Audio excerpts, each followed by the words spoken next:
Thanks for tuning in to the Drive On podcast, where we talk about issues affecting veterans after they get out of the military. Before we get started, I'd like to ask a favor. If you haven't done so already, please rate and review the show on Apple Podcasts. If you've already done that, thank you. These ratings help the show get discovered so it can reach a wider audience. And while you're there, click the subscribe button so that you get notified of new episodes as soon as they come out. If you don't use Apple Podcasts, you can visit driveonpodcast.com/subscribe to find other ways of subscribing, including our email list. I'm your host, Scott DeLuzio, and now, let's get on with the show. Hey everyone, today my guest is Mike Ergo. Mike has completed several Ironman marathons and has teamed up with the Gold Star Initiative in order to honor the fallen and support Gold Star families through these races. Now, Mike's story is about more than just endurance races, and today we'll talk to him about how these races provide a sense of meaning and purpose. So, Mike, welcome to the show. Why don't you tell us a little bit about your military background to start with, and then we'll kind of get into the races and everything else. Sounds good. Thank you for having me on the show. It's always good to talk to another vet. And yeah. So let's get into it. I grew up in Northern California, and I finished high school in the summer of 2001, had to do a little summer school, and joined the Marine Corps. I actually signed up delayed entry program spring of 2001 with the intention of going into the band. You know, I auditioned with my saxophone, passed, was all set. And then September 11th, 2001 happens. And eventually I had a change of heart. You know, I did boot camp in San Diego, and it was hard. It was hard for me. I know some people have talked about how boot camp is easy for them. I struggled. I was overweight going in, and I was used to just being treated nicely. So it was a culture shock, to say the least. San Diego is a beautiful place, and I've been there many times. In fact, my first memory is being on the beach in San Diego with my grandparents, and much different context. And so I'm looking at planes taking off literally next door to a boot camp here, and I'm just imagining all the cool, fun places they're going. But I decided, I wanted to serve my country. I decided that service was important to me. I growing up, I was an evangelical Christian, and I went on a lot of mission trips, got to see the world, and, actually helped build churches. I enjoyed that at the time. I enjoyed really just meeting other people and serving, knowing that I was doing something that was going to help people. And so I knew that if I served in the military, it was something that only I could complete. It was something that was up to me. My dad or my mom or my grandparents couldn't help me through it. So I liked the sense of being able to take that responsibility. And so I changed, went to the infantry, and eventually were stationed in North Carolina with the 1st Battalion, 8th Marines. Awesome. It's interesting to hear people's backgrounds and how, life kind of throws some curveballs at us, and things don't always work out exactly the way that we plan it to. The way you started off thinking that you'd end up in the Marine Corps band, and then ended up as a grunt. Yep.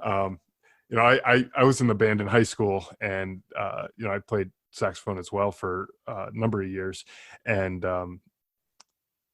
never had any aspirations of joining like the Army band or the Marine Corps band or anything like that. But it's something that's a discipline too, to be able to learn, an instrument. You're basically learning another language with learning how to read the music and how to translate that into playing. And so it's a disciplined thing that you need to do between the practicing and the lessons and all that other stuff that you have to go through. I can imagine that probably helped out a little bit in your military training once when you got to that point in life, kind of having that background, with the music and everything. I mean, I knew how to march, so that was helped out a lot. There you go. Yeah, that's one thing that you're not tripping over your own feet and looking like a fool or anything like that when you're marching. Yeah. Okay, so I briefly mentioned, in the intro here that you've been doing quite a few Ironman races with the Gold Star Initiative to honor Gold Star families and the fallen soldiers and everything. So let's talk a little bit how you got there. What was the path? So you were what was it like when you first got the idea to, start doing some Ironman races? And then, were you already involved with the Gold Star Initiative, or, what was that whole journey like to kind of get Yeah, to where you yeah, were? yeah. Well, I think it. I mean, it definitely dates back to my second deployment in Iraq, and I was there in 2004, and my unit fought in the Second Battle of Fallujah, Operation Phantom Fury, and that was, I mean, intense is an understatement. That deployment, we lost 21 Marines, Mm. and I got out, got home afterwards, 2005, and that transition, like any of us know who've been in, gotten out, even just the transition from the military to civilian life, it's culture shock. And the transition from going to combat to try to make sense of the slower paced civilian life with different values, different goals, not being told what to do, but having an overwhelming, and I say overwhelming, amount of choices that I could make. And I didn't know what my next step was. I struggled a lot with addiction, got into alcohol, used cannabis way too much. And I was diagnosed with PTSD. So I was having intrusive thoughts playing through my head, having panic attacks. They were crippling. Literally, they would paralyze me at times. Sometimes I'd be driving to school, had to turn around and go back home. Needless to say, alcohol and drugs weren't the best way to deal with them. It was what I knew at the time. But, Yeah. eventually they're less and less fun and more consequences. And I was just hurting people. I betrayed the trust of my wife. I stopped showing up to work. I was unreliable. And I do remember a low point in my life looking at the tattoo on my chest that says Semper Fidelis, always faithful, and just saying like, this is a lie. I'm living a lie. And the friends I had who I fought with and who did not come back would not be proud of this person in the mirror. And neither was I. Things changed. 2012, I decided that I was done. My wife gave me an ultimatum too. She's like, I love you, but I can't go down this road unless you stop using. And so I did. And I was looking for purpose still. I had a friend give me a registration to a half marathon for my birthday when I turned 30. And at the time I thought it was a terrible present because I was thinking like, I don't want to run. Like, why would you give this to me? Now I have to run. Uh, Here's the thing though. I have a very specific memory that I can go back to about a week and a half to 2 weeks into training for this run, with anything, like, especially when you get back into PT, back into the gym, first week and a half, at least, it's just miserable. It's Your body, terrible. Yeah. it just hurts. Everything hurts and you're sore and you're tired. Yeah. Once you bust through that, I have this memory of rounding a corner in my neighborhood. And I just had this powerful feeling that I noticed for the first time that I could remember since I gotten back from Iraq, that I felt safe in my own body. Like it was okay to be there without being totally loaded. And I said, there's something to this feeling. So I ran that half marathon, loved it. I had a friend introduce me to swimming. I loved that. It was the first time I was able to really get a hold of my breath and really feel my body, because it's technique heavy. So you're moving through the water and you have to be very mindful. You can't fake it like you can on a run sometimes. So those two things felt pretty good.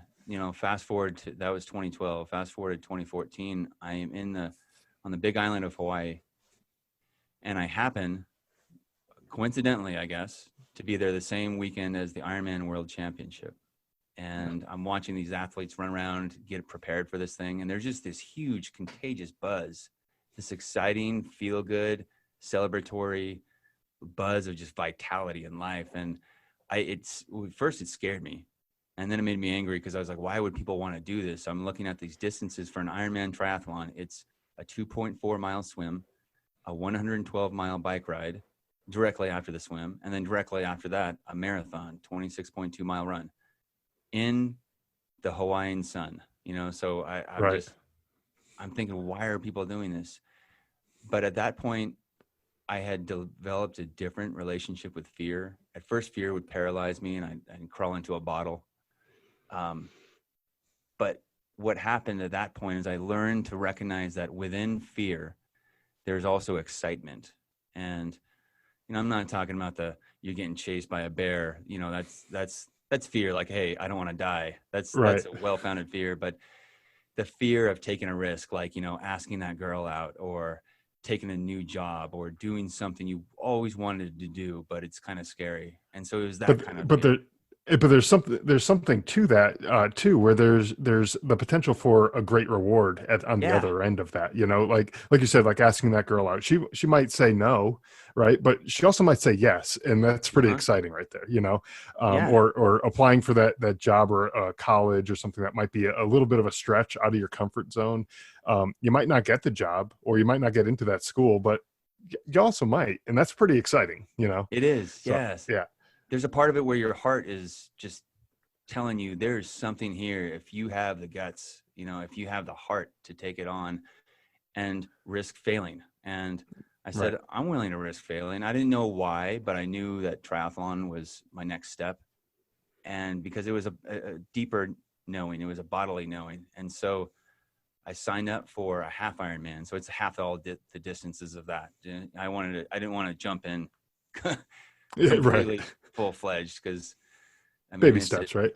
baby steps. So I mean, a half Ironman is a lot to bite off, and as it is, Oh, yeah. Not. I'm yeah. saying baby steps. Not that that's like Oh Oh, yeah. you only did a half Ironman. Like that's. But yeah, exactly. I hear you. And so, I started with the smaller ones and then worked up to a half Ironman, and that's 70.3 miles long total. And in between when I signed up and when I was arriving on race day, I saw a video of a woman who had lost her husband in Afghanistan and started running to honor him. And I just had these tears cascading down, and this relief and this feeling of connection, like, oh, and this epiphany, I can honor my friends by racing in triathlons now. And so I immediately ordered a custom triathlon jersey with had all 29 names now, because we had lost a few more after I gotten back. And I put them on my jersey, and I started contacting the families, something I was deathly afraid of doing, and telling them, hey, I will be honoring your son in these races and this race coming up. I just want you to know that, they're not forgotten. And, you know, it meant a lot to them. It meant a lot to me. It was a big healing thing for me. So I do that half Ironman. I felt great. I loved it. I learned that I loved the sport of triathlon. I loved swimming, biking, running. And, I signed up for a full Ironman. And when you register for an Ironman, they ask you a question at the end, like, basically, what's your deal, man? Not many people do this stuff. Like, what's wrong with Right. you? And so I told them my story. I broke it down, like, went to Iraq, came home, fell into addiction, have PTSD, and I'm grieving the loss of my friends, and I'm dedicating these races to them. And Ironman got a hold of the story, and they surprised me, and they invited me to race in the world championship. I mean, people Oh spend wow. a lifetime trying to qualify for this race, being first in their age group and, um, being a top finisher. But they invite a select few people if they think that the story's a good one, and they chose me 2017, and I got to go, and I raced in honor of my friends there on the big stage. And at the very end, I carried the Marine Corps flag through the finish line just to honor my friends, and that translated into carrying a flag for the entire marathon. So Mm-hmm. I decided by this point, hey, I like this sport. I'm gonna keep doing these Ironman things. Right. And Ironman asked me, hey, for your hometown race that's coming up in Santa Rosa, we want you to be, the ambassador for the race. And what do you want to do to put your mark on this race? And I said, without totally thinking it through, I said, I want to carry a flag in honor of a local Gold Star family, a fallen hero, and present it to their family at the finish line and invite them Mm-hmm. to the race. And they said, you sure you can do that? And what I knew was that once I had the purpose underlying what I was doing, there's nothing that would stop me. I'd run on two broken legs before I Right. gave up, Yeah. and what that purpose is like. So I ran that race in honor of Corporal Josh Kynock, a soldier who was killed in Iraq in October of 2005. And at the finish line, 26.2 miles later, carrying that flag, I handed it to his daughter, who he had met only days after she was born, Mm. and never again. And I handed the flag to his mother. And the feeling for me was overwhelming gratitude to be able to honor a fallen hero. The feeling for them was, as they said, gratitude and healing for knowing that their son was not forgotten. And the public loved seeing this too. And what I learned is that, vets, a lot of times we get back, and if we lose people, a lot of us carry a lot of survivor guilt. And the families of the fallen, they want to connect with vets and they're hurting. But after the funeral, a lot of times they get shunned by the community because nobody knows what to do. Everybody just suffers alone and feels awkward. And so I said, let's make this a national thing. I asked Ironman if we can make this a national thing where veterans around the country can honor Gold Star families around the country in these races. And that way the community can get involved too. And it doesn't have to be, at a barbecue or a bar where we're crying into our beers, and that there's a place, time and a place for that too. I don't want to just totally, step on that, but I wanted there to be a positive atmosphere that these families could be part of and celebrate their son's life and grieve at the same time. And so I founded along with the Gold Star Mom, we founded the Gold Star Initiative to do just that. So speaking as a Gold Star family member, I lost my brother in Afghanistan in 2010.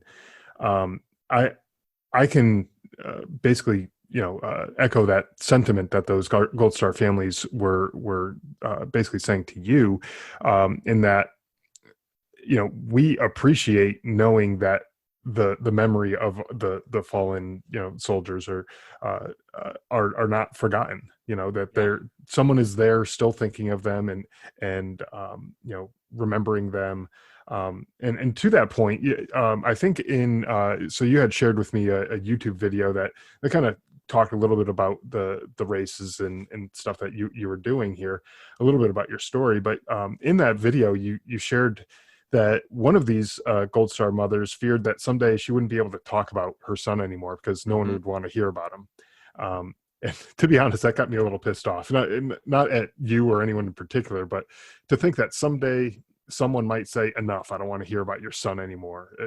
That's just not something I think should ever happen. Isn't that terrifying and just terrible? Exactly. Yeah. The fact that this woman had to suffer like that and think that at a certain point, people would just say, hey, get over it, right? Move on. And that's what I've learned is that's the last thing we want to do, with people who are grieving. You don't need to move on because that bond of love you have with that loved one, that family member, doesn't stop when their physical body dies. That connection keeps going. There's no reason to move on. You move through it, I think, but I don't think you need to forget them. No, absolutely not. I think you have to learn how to live without them. The same way you might learn to live without them if they move to China or something like that, where they're not physically here, but they're the memory of all the things that you've done, and all the experiences that you've had and all the laughter and all the fun times, maybe family vacations and all other things like that you've done, even and not even big momentous things like that, just the everyday little things, little interactions that you have with each other. Remember those things, because that's a part of who you are too, as a family member is, you live with this person, you grew up around this person, you knew this person at one point and they had a significant impact on your life, and to think that you should just all of a sudden forget about them and not talk about them anymore, it's kind of ridiculous, to me anyways. It's ridiculous to anyone who's ever lost somebody. I think if you haven't lost somebody significant, it doesn't make as much sense, and so they don't get it. It's only a lot of times it seems out of ignorance, and it also seems out of discomfort. A lot of us aren't aware of how much our discomfort guides our actions. I talked to this Gold Star mom, and she said she was in a store. She got a big burst of support from the community and her friends up until the funeral. Then after that, she noticed people were ducking her and avoiding her in stores because of their own discomfort. Not even. And so then they have two losses. They have the loss of their son or their daughter, and then they have the loss of their friends or their community because people are just too uncomfortable. They don't know what to say. And Right. I was like, that is a tragedy that needs to stop. Yeah, it certainly does. And I think, things like what you're doing, running these races and honoring the memories of these fallen soldiers is really a great thing, because it enables these families to realize that people do care. People care Yes. about who their loved ones were, and uh, you know that there's still someone there willing to listen to them. And as far as I'm concerned, there's always going to be someone willing to listen to them, even if it's just me, because Exactly. I'm always willing to listen to these kind of stories. And for any Gold Star families that are listening to this, consider it an open invitation to come on the show and share your story or talk about the loved ones that you lost, because that would just be a tragedy if you fell into that trap, think that no one cared. Yeah. Yeah. And I mean, the when I first crossed the finish line of an Ironman triathlon, it was 11 hours and 56 minutes. So about 12 hours straight of just working out, Yeah. And it was a long day, but I tell you what, the finish line outside of the birth of my kids was, and some of the rush of combat, that was the most exciting moment of my life, crossing that Yeah. finish line. And so I said, this is something I want to share with these families. And so I'm coming across the finish line in these races, carrying the flag, with a streamer that says the different names of whoever I'm racing for at the time. And you hear the crowd go nuts and Mhm. clap, cheer. And this family now gets to be part of that. Like, they get to experience this celebration of their son or daughter. And Right. it is the coolest thing to share it. It is the coolest thing to share it and be able to point it back at them. Two things that this kind of brings up with me is, so I've talked to other people on this show that have done endurance type races, endurance events, or one guy was trying to break Guinness World Records, with different endurance type activities, exercises, and stuff. I think it was burpees that he was trying to do to Wow. break the record. And so I've never gone to that extreme where I'm trying to break records or do it. I've never done any Ironmans, but I've done like half marathons, right? Which Yeah. in and of themselves are, if you're a runner, they're probably not that big of a feat to accomplish. But I tell you, when you finish that first half marathon and you cross that finish line, you hit that distance, it's just like Yep. a source of pride. Like I did this. Like Yes. I've actually accomplished something, and it's a really, really great feeling that you get there. And the other point that that this brings up, and came up in other conversations that I've had on this podcast, is that there's a real sense of accomplishment and pride that comes with serving others, and Mm-hmm. and it makes you feel good, and it could actually be a transformative experience when you are doing something for somebody else. The person that I spoke to on the podcast a few episodes ago, they were talking about mission trips that they do, kind of like what you were talking about when you were younger, Yeah. traveling around the world. Maybe it's building a home or a church or something like that for in third world countries, or things like that. But the sense of pride that you get for doing this type of thing for somebody else is something that you don't really recognize as something that would be there until you do it. That's a good point. That's such a Yeah. good point. It seems counterintuitive that until you've done it, I think that helping someone else would give you that much joy. But when I've looked into the research about what it means to be a human, is we came into this planet helping one another survive, and the strength of the tribe, the strength of the clan, was what gave us that advantage to survive in harsh environments. And so it Yeah. makes sense, with that, in that context, that helping other people would feel good because it's an adaptive trait. And Right. the cool thing is, like, you combine service with a race and something you enjoy doing, and it's a double whammy. I mean, Mm. racing in itself is fun. I love it. Like you said, you like when you've crossed those finish lines at a half marathon or any kind of race, you're like, my body did this. I did this. There's this feeling of I don't know if it's invincibility or gratitude or all of the above, but it's like my body did this and I accomplished this goal. And then to combine that with being able to share it and have it be an active service. I mean, Yeah. I don't think there's anything better. Yeah. I think it kind of goes to what you were saying earlier. Um, how you're pushing yourself to a limit, and it's sort of scary. Not like being Yeah. chased by a bear scary, but it's scary in that in the same sense of, I'm going to ask this girl out and I don't know if she's going to say yes or not. You're Oh yeah. pushing to yourself to a limit, and you don't know if you're going to be able to cross that finish line, if you're going to have the endurance to be able to make it that far. Yep. You're pushing yourself out of that comfort zone. So it's a little bit scary. You kind of almost have like the butterflies in your stomach before you get started. And then once when you get going, you're like, okay, I got this. And, by the time you finish, you might be, dog tired, but you get to the finish line, and you feel really good about the fact that you were able to Oh accomplish yeah. this thing that, a couple times I've had it where the race goes really smooth and there's no problems throughout. And there have been a couple races where I hit a wall so hard, I slam into a wall. yeah, I recall racing in Hawaii in Kona.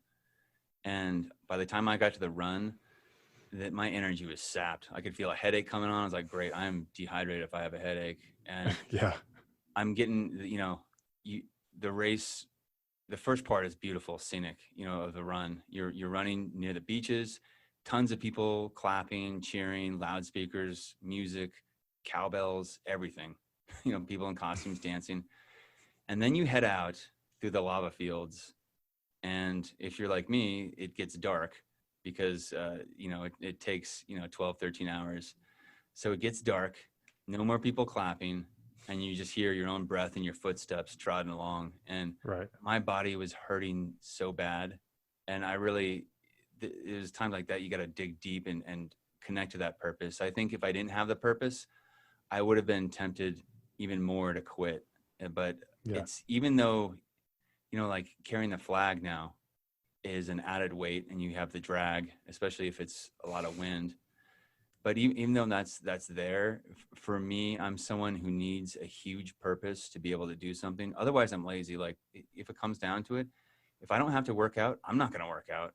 right. Like I need to set up a big goal that, scares the piss out of me, that, that I can do to really get motivated and have that purpose there. Yeah, Because if I don't, then I'm like, well, I don't really need to, I can just sleep in. But exactly. Yeah.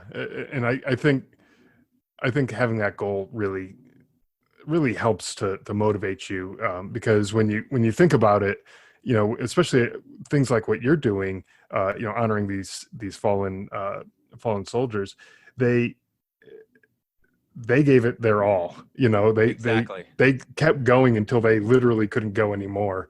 And you sort of shame yourself into saying, like, if I quit now, what kind of piece of crap am I, Yep. to Yeah. to like not get out of bed and go, for a run this morning to, you know, Oh, get in shape or whatever.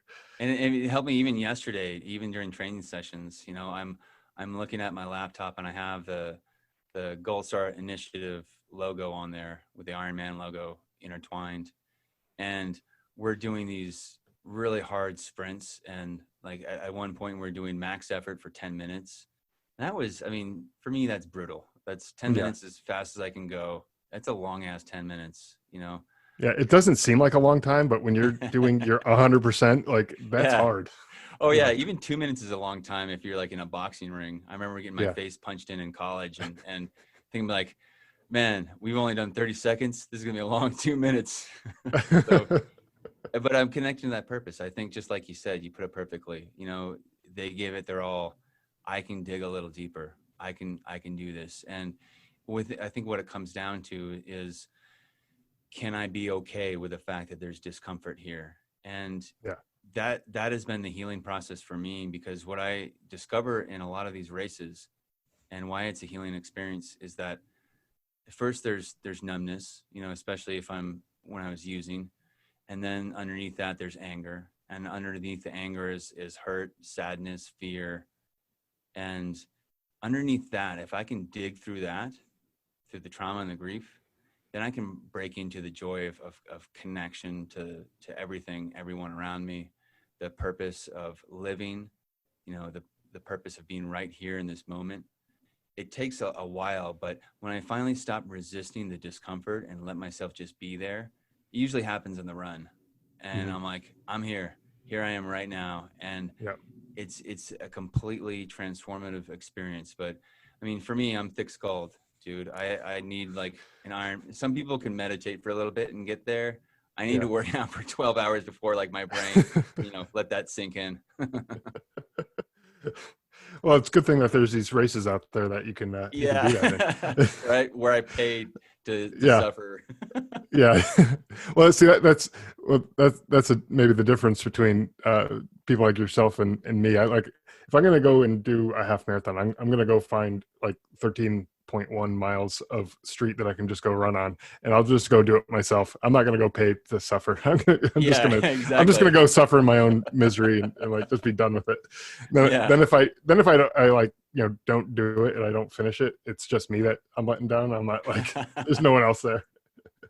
But, yeah, you're right. I have to build it up to where I'm letting down a whole bunch of people if I don't.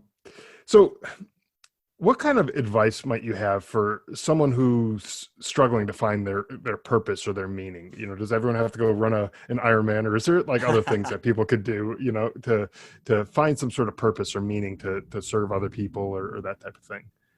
I think that everyone can tap into whatever their purpose is by simply noticing when you notice something and maybe it scares you or it angers you, or both, just noting that and approaching that with a little bit of curiosity. Like, why, like for example, why would I be angry at people doing an Ironman, a race? I'm not doing it. I was just watching. I was on vacation, but I felt that as some fear and some anger. And for me, I experienced it like that whoosh of jumping in cold water, that, oh my God, that shock feeling. And sometimes it's not that intense, but when you notice something that is connected to your purpose, I believe that there's an element of that fear intertwined with that excitement that you notice. And even if your brain can't wrap itself around how you are going to accomplish that, it's there. There's a deeper knowing of what your purpose is. And so you don't have to figure it out in the moment. Thank God, because if I had to figure it out in the moment how I was going to complete an Ironman, which was my personal journey, I would have given up, because I didn't know the first thing about cycling technique or nutrition for a 12-hour race or any of that stuff. And I was like, I'll figure it out. I'll take the next step. So you feel the feelings, be okay with the fact that it's there. You don't have to like it, and then figure out what the next step is. There's always a next step. Mm-hmm. Yeah. And what about for someone who maybe is, I don't know, they're sitting on their couch and they're feeling sorry for themselves. They don't have the motivation to, get up and do that thing. Maybe it's, challenging themselves to get out and start running or start exercising or start doing something. Maybe, I don't know, maybe it's painting or, whatever it is, but they just don't have that motivation. What kind of got you off the couch and got you motivated to do this type of stuff? It was, sometimes it comes down to very practical things. I knew that I had the desire to do this. And so it came down to, okay, putting my shoes on my feet and walking around the block. It's like, for musicians, I think the hardest part about practicing is getting your instrument out of the case, right? It's a practical thing. It's like, and for people going to the gym, the hardest part is going to your car or walking to the gym. Once you're there, you're there. So if you can tell yourself that, okay, if I can get there and work out or paint or write for 5 minutes and then I'm still not feeling it, okay, fine. But at least let's get there. Let's at least show up. And, when I'm writing and I'm trying to write a new blog post or a letter or something, a lot of times I'm not feeling it at the beginning. I know there's a warm up period, just like a workout. Like a lot of times when I start swimming, I'm not feeling it. It takes me about 20 minutes to get into it. Sometimes when I'm writing, I write a whole page of, I don't know what I'm going to write today. I just write that over and over again. And eventually I start having ideas kind of trickle out. So it takes a hard start sometimes. Yeah, sometimes you have to prime the pump to get the juices flowing and get everything actually moving. But for people who might be listening who are finding themselves kind of struggling to find a sense of purpose or a meaning, things like that, sometimes, like you said, like sometimes you just have to put those shoes on or take the instrument out of the case or something like that, and just do that little thing. Start writing for 5 minutes. Just set a timer and say 5 minutes. Like I'm going to do this for 5 minutes, and whatever comes out comes out. And maybe today you end up with crap, and it's not that good. But tomorrow it'll get a little better, and then the next day and the next day. Just kind of try to make it a consistent habit. To keep yourself going. And I found that with myself. If I didn't consistently go for runs, there's no way I would ever even try to attempt anything bigger than a couple miles of a run. You know what I mean? I remember, like you were saying, when you first started exercising, getting back into PT and everything, it's torture. And I remember that first time that I went out for a run after like years of not really doing anything, and I was like a half mile in, and I was like about to puke because it was like so terrible. Exactly. But I knew that if I didn't push past that and I didn't keep going, then I would never get any better. And if all I'm going to do is just do a half mile at a time, like that's not really what I'm striving for. I was looking for something bigger and better than what I was doing, and at the time it wasn't much. Well, I just recently finished a book that I love called Atomic Habits by James Clear, and that had some practical advice there that has helped me get into calisthenics, get back into doing push-ups, dips, squats, and things that generally get neglected doing endurance training. And I wanted to drink a little less coffee, but there's no way in hell I'm giving up coffee. It's one of my favorite things in the world. And I wanted to work out. So James Clear had this idea of what he called habit stacking.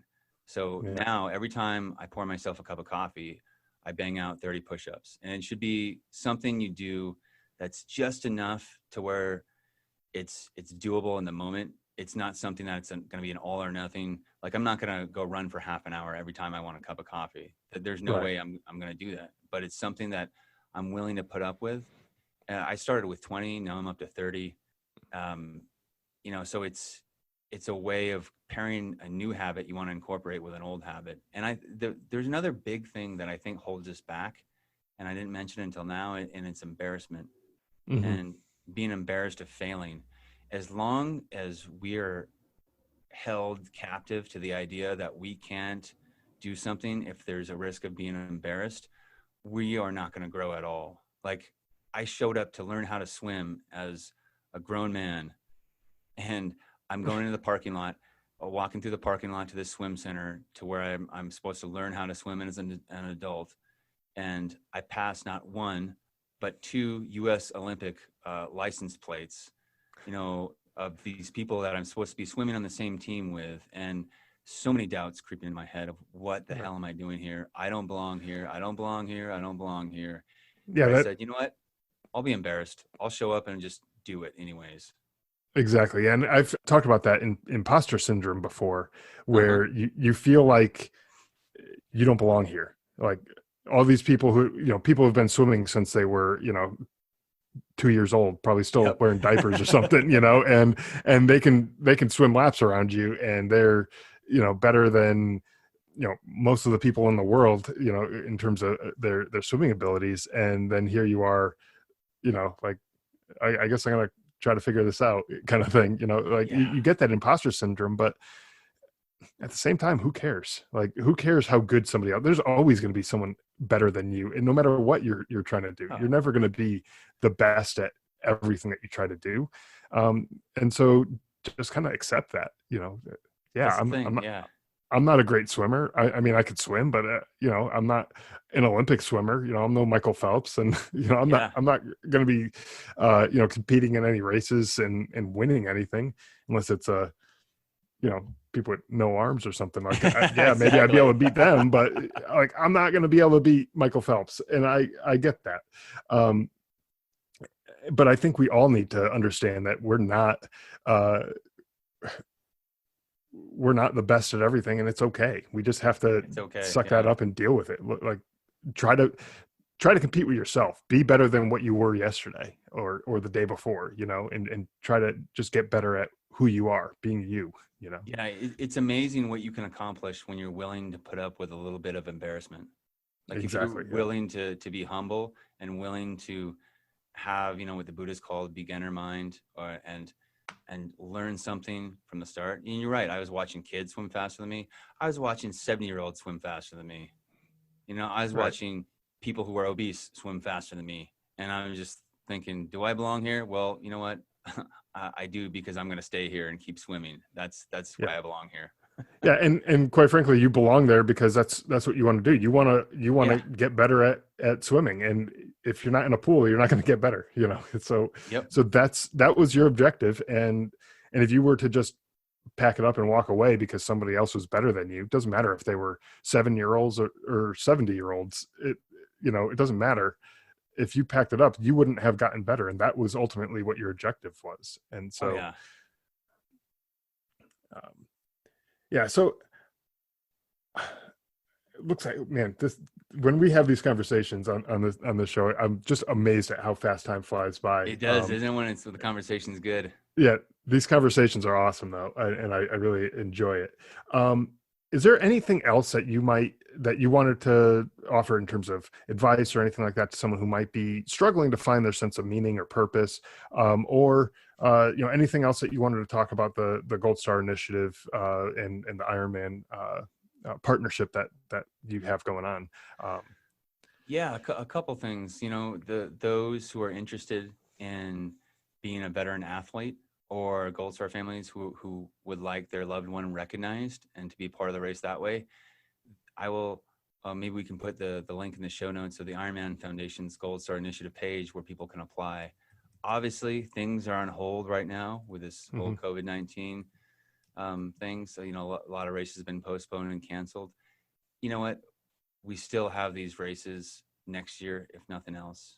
So Right. they're gonna happen. This thing is too cool for it to go away, which is Yeah, awesome. absolutely. Yeah, and COVID is not going to last forever. I mean, it may seem like it because we're Exactly. in it now, but like, well, everyone's going through this shared endurance race of getting through That's COVID-19 right now. that's an excellent point. And I think that for people looking for their purpose, there's three different kinds of motivation that I'm aware of. There's extrinsic, looking for an external reward, which, let's say a very maybe shallow one, or one that wouldn't last as long, could be, I'm going to work out so I get in shape so these girls think I'm hot.